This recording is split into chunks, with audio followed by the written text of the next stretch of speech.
Do you love fast-paced gameplay and deep card strategy? Let me introduce you to today's sponsor, Fist Out. That's right, they're back. This game feels like it was made for me. From its vibrant fantasy setting, packed with magical races and professions, to its bold, cel-shaded graphics and chaotic strategic battles. It's got the perfect mix of charm and challenge that keeps you coming back. In Fist Out, you play as a lord, commanding powerful card minions in tactical duels. With over 300 cards to mix and match across 7 unique races, no two decks or battles are ever the same. If you want variety, this is the game for you. If you want to pair an Imperial Griffin with an Undead Fire Mage, you can. The combos are completely wild.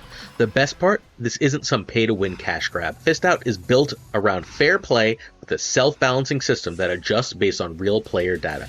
No overpowered meta nonsense, just pure strategy and clever counterplay. Every card is tested, every match is winnable with the right move. And if you're like me and crave PvP, get ready. Real-time global battles, dynamic leaderboards, and even monthly tournaments with real rewards. That's right, you heard that right. Monthly tournaments with real rewards. Every match ends up mattering. Plus, each hero has their own equipment and exclusive treasures, adding a whole new layer to your deck building strategy. Download Fist Out for free using my link in the description or scan the QR code if you're on desktop, and you'll get a $20 starter pack to kick things off. Gold, diamond scrolls, and even an epic Imperial Griffin card. Fair, fast, and fiercely competitive, what's not to love? Click the link, download Fist Out. I'll see you on the leaderboard. Gotta beat me. Peace. Hello everyone and welcome to Snap Take. This is your first video of 2 today. We are covering every Datamined card so far in Marvel Snap, and we are ranking them from worst to best. The idea here is for you to know what's coming out when and how to best save your tokens in order to get what you think will be the best cards, while giving you what my informed opinion is on how good these cards will be. Mr. Fantastic First Steps is this season's Season Pass card, and in my opinion, right now, I think he is the single best card in Marvel Snap. Period. Bar none. If you would like him for free, all you have to do is sub, like, and leave a comment. Your comment will enter you to win Mr. Fantastic First Steps. We're giving away 1 copy of him this week. We gave away 5 last week. We gave away a ton of free cards here on the channel, if you're interested. The first card we're going to talk about is the worst card coming. I think it is coming next week, 7/24. It is the Mad Thinker. At the start of each turn, after drawing, +2 power if your hand is full. So if I can play this out on turn 1, I can occasionally, once or twice per game, if we're lucky, 3 times per game, get my hand full after draw. If I can do that 3 times, it's a 1/7. If I can do it twice, it's a 1/5. That is fine. It feels like it's probably too much work to bother with. A 1/5 is really good, but I can just play Hydra Bob and have guaranteed 1/4 without any work. For the extra 1 and potential extra 3, I don't think this is going to be worth it. It could have some homes with Moon Girl. It could have some homes with Thanos, both decks with which reasonably often fill your deck. Some card generation decks that run Victoria Hand or even Devil Dinosaur might like this. But ultimately, what a lot of those decks want is those cheap cards to play late in the game, and he doesn't give me access to those. I have to play him early. So I don't know. I'm not sure why I run this card. I don't like it. It is a card that we can get for free, which is nice, but I don't think it's a card we especially want. This one feels like a miss, but a lot of these limited time modes have felt like miss cards that end up being pretty damn good later. We also have the Mole Man. On reveal, banish the top card of your deck, add 2 rocks to your hand, set their power to the banished card's cost. So first, we have to establish. I think it's a complete toss-up which is worse, this or the previous card. These are 2 guaranteed limited time mode cards coming in next week's new mode. Banish the top card of your deck and get 2 rocks is decent for Victoria Hand stuff. Those will also be buffed by Patriot. If we can figure out how to work that, that's okay. The problem is it sets it to the banished card's cost, not power. So if we hit an Infinite, we're getting 2 1/6 rocks. That's pretty good, but it's not exactly 2 120 rocks. So my working assumption is that this is fairly unplayable because of the sheer variance of it. You could run this with Howard the Duck, but now we're just compounding on bad cards in order to make it work. Again, we've got some synergy with Patriots, maybe in some synergy with the previous card, because grabbing 2 extra cards, some synergy with Victoria Hand, because it's going to create 2 cards in your hand that will be buffed by Victoria Hand. Do I want to play this over just running like a hood, over doing simple, powerful things? No, especially because none of those decks that I'm sort of referring to run 6 drops. And if I'm not getting a demon's worth of power out of my 3/3, if this was a 3/5, I think we'd really be cooking, right? But at a 3/3, I think it's just too low power to be really good. Again, I could be wrong. Maybe if I run a deck that has a lot of 3 drops and I get 2 1/3 stones, right? And I'm paying 5 for 9, I'm not super sad if I have other things to do with those rocks. It's possible this is good, but I think that this is ultimately going to be a whiff. Series 4 cards are releasing less powerful than Series 5 cards. They are releasing series by power, and I think that it is purposeful, especially after the shenanigans of Kid Omega being so strong and Series 5 and Spotlights, that these are generally weaker cards in the current limited time game mode. It's a real shame because Mole Man's one of my favorite Marvel characters. I really think he's kind of amazing, but we're doing something kind of lame with him. Next up, we have Super Adaptoid, and I'd like to thank our friend Rez Snapper for, we're recording this in advance. I'm currently traveling, moving around the world, so Rez Snapper was able to hook me up with his handmade, self-made images on these cards. Super Adaptoid is a 3/5. On reveal, steal the text from an enemy activate card here. Now, this one says 1/1/28. It is releasing either in the September season or the beginning of the October season. It'll be either a limited time game mode in September or October, or it can just be a beginning of season Series 4 release, like we didn't get this season, but we have gotten for the several previous others. If that is the case, this is coming out in an Activate season, and maybe this is decent. However, I need to play it, steal that Activate, and then still activate this. That doesn't seem worthwhile to me. That seems like a lot of extra work for a 3/5. This isn't the right stat line for this. I think that this is fairly likely to be bad. I could easily see it being worse than Mole Man. This is still in the bad card tier, at least in my opinion. Another Series 4 card that I think they're releasing fairly low. Before we go forward, getting to the next tier of cards, because everything from here on out I think is good cards, please hit that sub, like, and comment if you are so inclined. Our next card is Jim Hammond's Human Torch. This is the original Human Torch, the World War II android cyborg Human Torch, who's a really, really cool character. If you didn't know that Johnny Storm wasn't Marvel's first Human Torch, well, now you do. This is a 1/1 at the start of each turn, +1 power for each bonus energy you have. So, fundamentally, if I can get bonus energy from Jennifer Kale, even if I use it, this is going to get that extra energy. If I can get extra energy from Hope Summers, this is going to get that extra energy. I don't have to, whether I use it or not, it's getting it. So if I can play 3 cards on Hope, this is a 1/4. If I can play Jennifer Kale, this is a 1/5. This is not great if I'm just skipping without extra energy, right? Because bonus energy doesn't do it. There is a card later in this video that might make this great. However, that card is going to be way up on this list, and I have a feeling that might be nerfed. So for an unreleased combo, this being great, I'm still going to keep this toward the bottom. If that combo does work, which means I should be able to get 7 or 8 extra energy out of 7 or 8 extra bonus energy a game instead of 3 or 4. And again, maybe Hope is better. Maybe Hope is enough here. Then all of a sudden this, at 1/9, yeah, we're cooking with gas now. Now all of a sudden I want this card, right? But outside of that, I don't know. If I can't get that 1/7, 1/8, 1/9, I think 1/6 is the baseline for these now. If they require a lot of work, I think if I can get up to 1/9, I'm willing to do the work, and I do like this card. I also really like this character. Anyone who fought Nazis, I'm down with. Next up, we have Omega Sentinel. Recording, my friend. Please wait. Next up, we have Omega Sentinel, who is a 4/3 activate. Afflict the highest power enemy card here with -7 power. That's a 4/10, and we like 4/10s. This is a good card, especially as another Series 4 limited time game mode card. What I really like about this card, what I'm most positive about on this card, is this is a card that I'd love to hit with the Merlin spell to make it a 5-drop. This is a card that I'm not against throwing back into my deck, because once the -7 hits, I'm good. Activates that are turn 4 plays aren't the best thing in Marvel Snap, right? As a general rule, they're sort of hit or miss. The caveat here of that activate is that once it's done, I could do other things with that body, and I think that might make Omega Sentinel worthwhile. Is this better than Jim Hammond? I'm not sure. It depends on the unreleased card, which we'll get to later.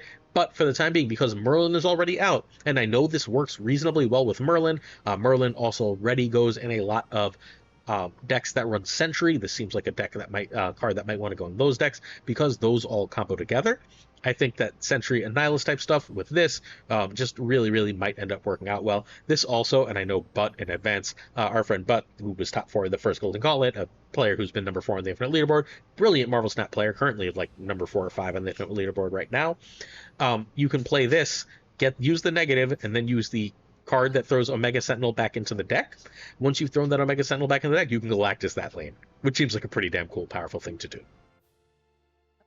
Firelord is a 4/6. This is another Series 4 card. This one we know is releasing on 9/2. See how that's 1/1. So we're not sure which limited time game mode or how that's releasing, but we do have Firelord, the card releasing on 9/2, a 4/6. 4/6 is generally a good stat line. That is what we expect out of a 4-drop to want to play it. This is on reveal, revive one of your discarded or destroyed 3-cost cards here. So if we can figure out how to discard or destroy a 3-cost card, if we like Venom one, if we do anything like that, being able to get that back seems really good. If I can get back a Venom and then this eats that Venom, that seems really good. There's also a card, a 3-drop that will get us a 4-drop, and then we can get both back for immediate like destruction. This seems like it's probably going to be really good with Venom. This seems like it's probably going to be really good if we want to try some stuff with Swordmaster. Like, I think that this is a solid card, and there's something here that I'm not quite seeing outside of Venom. But like, even if it's just Venom, even if I go Kid Omega, like, and then I play this, I Venom the something else, and then I destroy that Kid Omega, and then I play Firelord in order to get that that Venom back and eat this for even more power, like on a null. That seems like it's really, really cool. I do think that this one has some like reasonable legs to it. Plus, Firelord's a really cool character. Danger is another 1/1/28, so again, it'll be a either September or October limited time game mode or beginning of this season card. Activate, destroy an enemy card here with less power. Buff decks are legit right now, right? If you've been playing Marvel Snap as of right now, buff decks are the best they have ever been, period. They kept releasing buff deck cards, and they're finally good. If I can play this even as a 4/8, I'm pretty damn happy, right? I'm pretty happy playing this as a 4/8 that destroys a 7 or less. That's up to a 4/15 in power. Anything that's like that we can just sort of throw in seems pretty damn good. I also wouldn't be shocked if this released as a 4/7, but either which way, any buff on this makes this an absolutely incredible card. The downside here, the thing keeping in check, is that this is an activate, and we have to always worry about activates that are 4, because that only gives us 2 turns to play. We have to play this on turn 4 or turn 5, or obviously 3 with some energy cheat, but this isn't really what we want energy cheat, because we want to buff it. So with that all the case, this one is good, but not like completely crazy. I think this is going to be a good card for the personification of the Danger Room. Also, Mandy is our next Series 4. You might notice that the Series 4 are lower. We're not talking about Series 5 cards. They're releasing really strong Series 5 cards. I don't think we've said a single Series 5 card yet, right? So Series 4 is Awesome Andy. This is a 2/1. Give one of your cards at each other location plus 2 power. So that's a 2/5. But what we're really trying to do is we're trying to hit Human Torch for our stats. We're trying to hit our Sebastian Shaws. We're trying to hit our Captain Carters. What we're really trying to do is we're trying to play this in an Moira deck, and now we're giving +7 to everything. This seems really good because it's an activate. I can play this as a 2/1, and then I can buff things on board. I'm really happy to do that. This card, play the previous card, play Danger, and immediately make that a 4/8, right? And then the next turn you can activate that and destroy a cheaper card. This seems like it's going to be really good. This is strictly less power than Toxidoxy, and I'm almost certain this is a better card. I wouldn't be shocked again if, because Toxidoxy released so weak, they gave this one some more power, and if they do, we really are cooking with gas with this card. I think that this is going to be a very strong card, and I'm really excited for it. This is like the best card we've talked about. That's why it's the highest on the list so far. I believe this is, nope, one more Series 4. I lied to you. I think this is the last Series 4. It's the last Series 4. Woohoo! Terrax is coming on 9/2. It's the second of the cards we know are coming on 9/2. This is a Herald of Galactus. It is on reveal. For each location, shuffle a rock into the losing player's deck. So your goal is to be winning locations or tied locations. This is going to change up Darkhawk decks, and this should be lower by all rights, right? Darkhawk decks aren't great at stealing prio, and this is a 3/3, so it should be bad. But Darkhawk decks have managed to be meta so frickin' many different times in Marvel Snap that something that has the potential to put 3 rocks in your opponent's deck seems crazy to me. This deck seems like, and I don't have to play it on turn 3 to get its benefit, right? I can wait till mid-late game when I'm really like sort of taking over locations. I can drop this, get 3 rocks, and then that's +6 on my Darkhawk. Plus, my opponent has a bunch of rocks in their deck. Yes, occasionally you're going to put a rock in your own deck, fine, but this also works amazingly with Cassandra Nova, ruining your opponent's stuff. I think that Terrax is going to potentially give Darkhawk new legs and new life. Darkhawk, like, look, Awesome Andy in buff is really cool, right? Danger in buff is really cool, but buff has been a deck for like 2 hot minutes, and Darkhawk has spent about 2 years being one of the best cards in Marvel Snap. Giving Darkhawk a new card, I think, is very dangerous and very powerful. However, I still can't put it above a Series 5 card. the card coming next week in Spotlight is the Thing Fantastic Four First Steps. This is end turn plus 2 power. Once per game, if your side turn is full, destroy an enemy card with less power. So if you play him on turn 5, he's going to become a 5/10 that is Shang-proof. If you play him on turn 4, he becomes a 5/12 that you can Shang on turn 5. He will destroy something with less power, which can be anything from a rock to a goblin, which would be bad, to hitting something with 9 or less power without any buffs. That's all really, really good. The problem is that he's a 5-drop that wins you a lane, not the game. The other really good 5-drops potentially win you the game.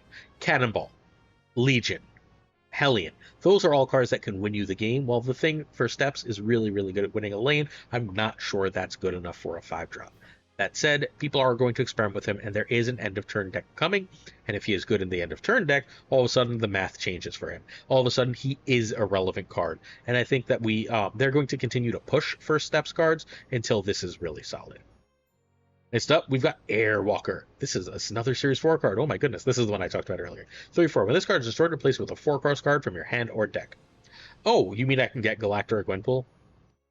Surfer Destroy has been almost deck for ages, largely on the back of Deathlock and Venom.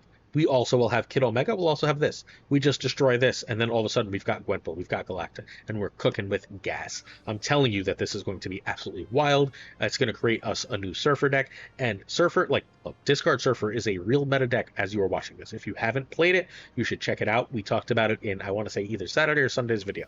So double check that. Sorry, I'm recording a bunch of videos in advance for the move. But if you haven't checked that out, please do so. Discard Surfer is a real deck. This will make Destroy Surfer a real deck as we keep getting new variations of 3-cost decks. That previous card, Firelord, which is going to bring back a 3-cost card you destroyed, means that we can do this, destroy it, bring it back, and then we can Venom both of them for just a ton of power, and get another 4-drop out of our deck. There's just a lot to like here. I think that this is completely legit as a powerful card. Also, Flame Wings, y'all.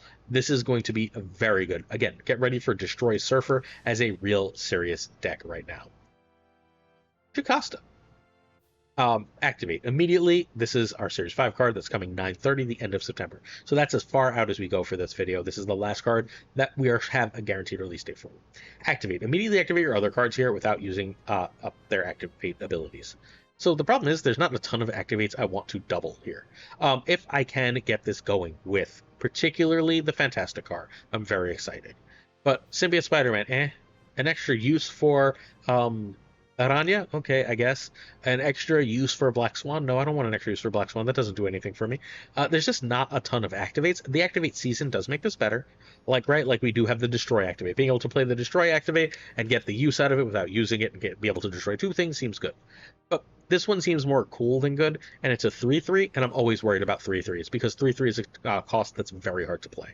3 also usually means Surfer, and am I playing this over Cosmo? Am I playing this over Juggernaut? Am I playing this over Human Torch? I'm not sure. I think this one has the potential to be really strong, and this one has a lot of longevity legs as we release more activate cards. Eventually something breaks this, but right away I'm not totally sold.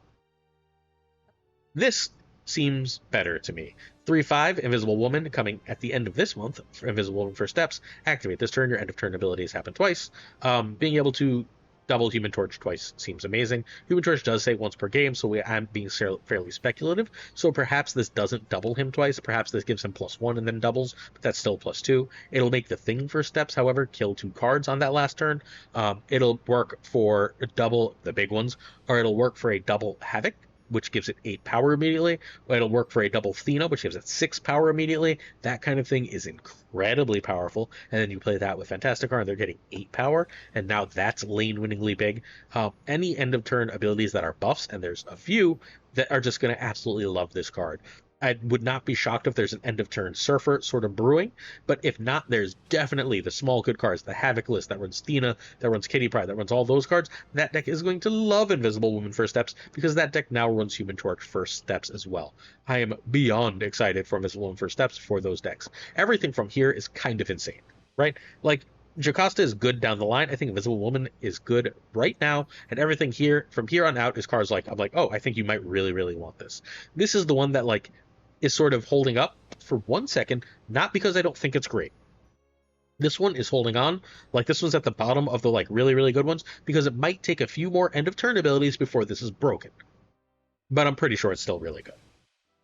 All right, how about we have a new Galactus as the August season pass? $10, go get Galactus. This is a 610. My Herald is the next character I see you play. So once you've drawn this card, you play a card, right? And Galactus is going to that card is going to become his Herald. End of turn. +3 power if you're winning my Herald's location, if I'm in hand or play. So you have to play a Herald. You're playing like a priority deck with this, right? So you're trying to run a Lithe, you're trying to run Ramp, you're trying to run big, heavy cards. You run these. Whatchamacallit's really good for this. Herbie's really good for this. You run these big, heavy cards. That Herald, if you could win that Herald's location, you're going to turn Galactus into a 13, a 16 power card, a 19 power card if you keep winning that location. This becomes, I think, the new Red Hulk, the new biggest thing to do. They're not going to release a season pass that's not that, right? So if this doesn't cook, they're going to make sure it does. But I'm pretty sure that this absolutely cooks. It's just like the biggest card. In the Marvel Snap meta, 6-drops are very, very rarely the thing you want to do. If that remains the case, I could easily see Galactus' first steps not living up. But because it's a Season Pass card, I find it hard to believe that that's going to be a long-term concern. This one is cooking with absolute gas. Whether because it's a Season Pass card or because being the biggest thing is a really good place to be in the game. From here, we go to Frankie Ray, releasing 8/12. This is a Spotlight card coming out the second week. After the next time you play a 6-cost card, double this card's power. The problem is buff decks don't really, generally speaking, want to play 6s. However, there is a buff deck right now that Derek is playing at #1 on the Infinite Leaderboard. Check. Last time we covered it was Tuesday's video, if you're interested. The Human Torch video has a version of that deck. That deck runs Gwenpool. It runs Fantastic First Steps. So if you can buff this to a 4/6, you've got a 3/12. That sounds like the Human Torch First Steps with a lot less work. Human Torch First Steps is obviously better in things like Surfer where you don't run 6s. But if you're going to run 6s anyway, if you're going to run an Odin deck that runs Ironheart, why would you not run a 3/12 in that deck, right? You drop an Ironheart on a Wong, all of a sudden this gets buffed twice, you play Odin, and like you've won 2 lanes, right? This is a 3/7, 3/10, 3/20 with 2 Ironheart hits. And then you've also got that Odin play. Like, cha-ching, this card is going to be amazing. Everyone's sleeping on this because it's the next time you play a 6, not any time you play a 6, right? But you only need to buff it once if you've buffed it beforehand, and this is suddenly a way ahead of stats card. We just have to find decks that want 10s, and we know at least 2 decks that want 10s that want this card. All right. Limited time mode. We knew that they were... Sorry, this is not an LT event. This is going to be the same way Fantastic Car released the Season Pass Premium. It is the new Silver Surfer, the first step Silver Surfer, who is, if you haven't seen the movie, if you haven't seen the spoilers, sorry, it is the Shalabal Silver Surfer, not Nora Rad. End of turn, if you're winning this location with an on-reveal card, copy its text. So basically, you want to play this in a location where you're winning with an on-reveal. What we're generally trying to buff is a double Surfer, but we can hit anything.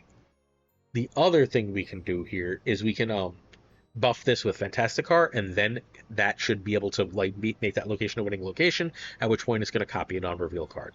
That seems really good. There's going to be 1,000 things to do with this. Double on-reveals always end up good.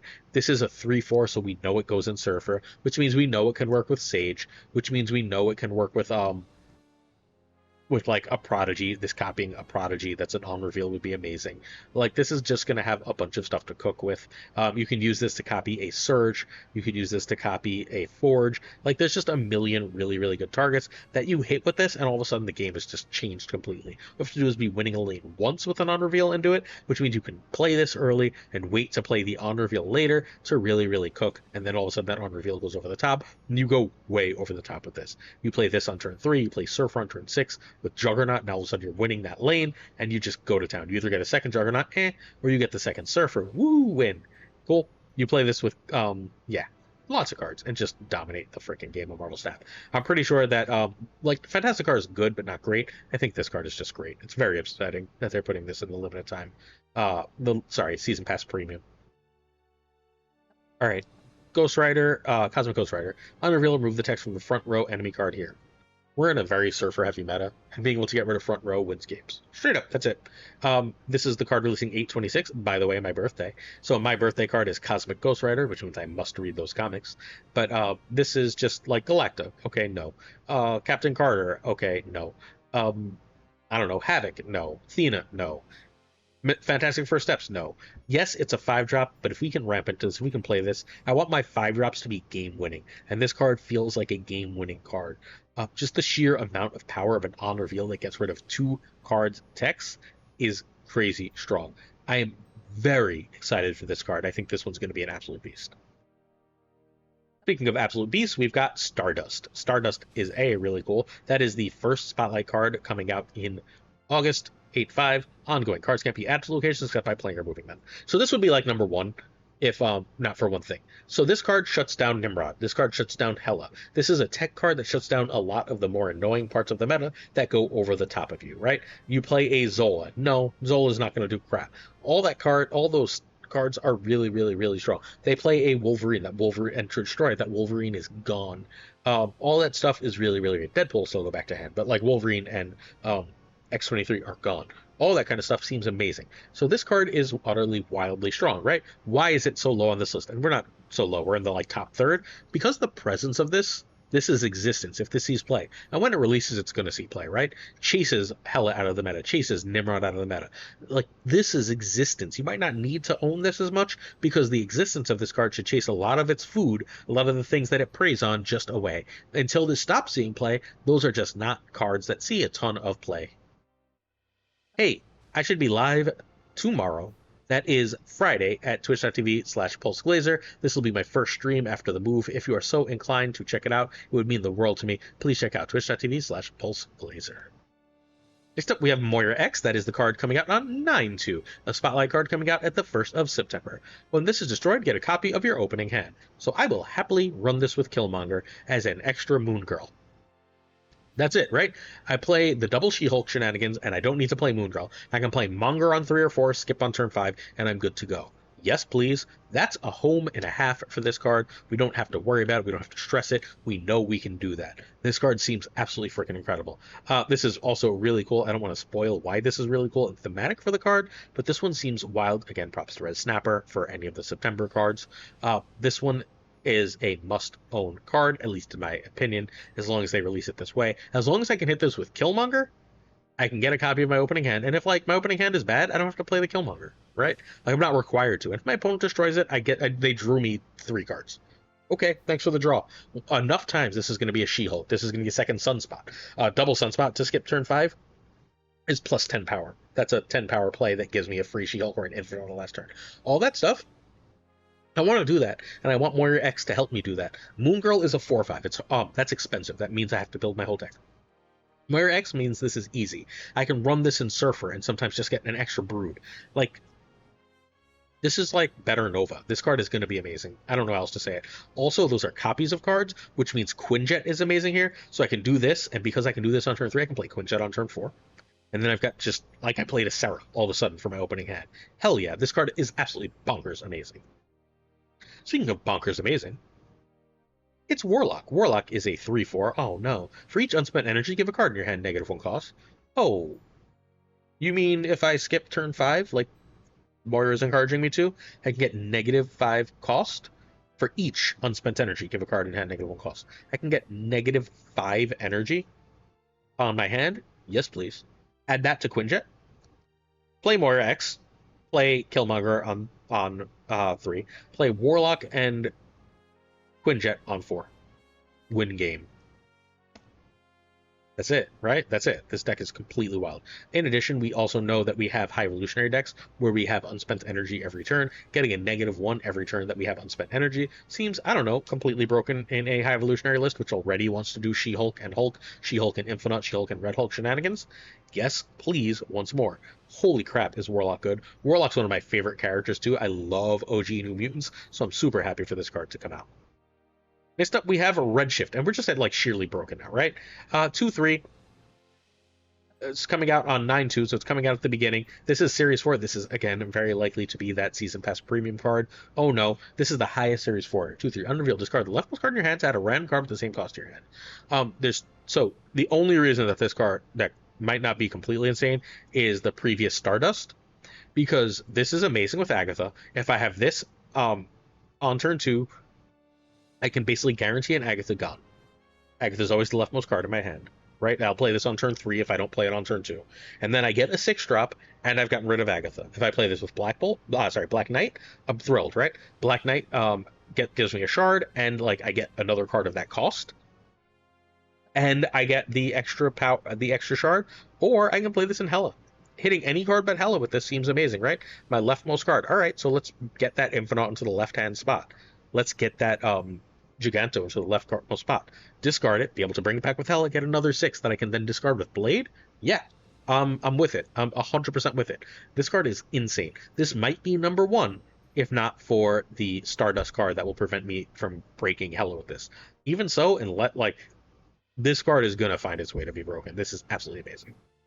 We're almost at the top of the list. We're at the September Season Pass, Viv Vision, who is the 9/2 card. End of turn, give each card in your hand +1 power if you're winning here.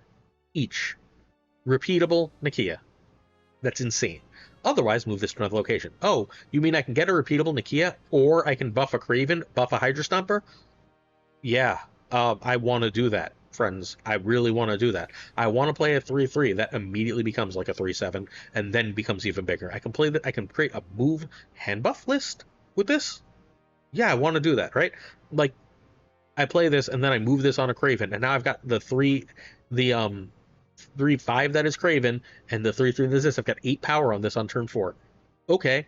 Now they have to really, really try to win that location. I can do this every freaking turn. And God forbid, this is the Herald of Galactus card. Viv Vision is nuts. This is, I mean, look, Mr. Fantastic First Steps might be the best card in the game. This is significantly better than Galactus First Steps, in my opinion. I think that this is a crazy, crazy card that should probably release as a 3/2, to be totally honest. Also, like, Surfer's totally happy with this, right? We could run a buff Surfer list with this without any shenanigans and just be like, oh, we don't have to bother with Nakia, that card's bad. We can instead just say, okay, we're going to play this with Gladiator. We're going to go Gladiator and this, and then, like, go. Oh, look, our Shaw is getting +3 every turn. Our Brood is getting +3 every turn. Hell yeah. This one is absolutely crazy. End of turn trigger, even better. End of turn triggers mean that we can hit this with multiple other things and multiple other ways. You love to see that, too. Next up, we've got Bastion, the card coming out a week later. This is a 4/5 that comes out on 9/9, a week after the previous card. Unreveal. Add copies of your other cards here to your hand, set their cost to 2 and their power to 3. Okay, sure. If we set their cost to 2 and power to 3, that's nice, because that still works with Surfer. That still works with whatever other shenanigans. If I can play this and then play a Sarah late in the game, I'm absolutely cooking with gas. I'm absolutely cooking with gas, because those are all reduced to 1/3s, and now I've got all these 1/3s, and I can play Luke Cage and get their power back. I don't know exactly how to do this yet, but I'm telling you, pretty much immediately, friends like Derek are going to break this. We can play this on turn 4 or turn 5 to just go absolutely off. This can add 3 or 4 cards to our hand, meaning we can do this on Collector, just getting, like, a buffed Collector back in our hand. We set its power to 3, and then it, like, actually, I'm not sure how that works, but at least we get a second Collector. We should be able to do crazy, crazy stuff with this card, is my working theory for Bastion, the villain of X-Men 97, which you should watch if you haven't. Next up, we got Sparky. Sparky goes in one deck. There's a lot of stuff here that's hypothetical. We know exactly how and why this card works. Sparky is the limited time event that comes out with Viv Vision. Excuse me if I said something else was. This is Viv Vision's dog. Activate, give your last card that moves +2 power, move it back to its previous location.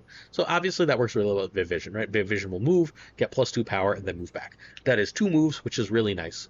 The real use for this, however, is Human Torch.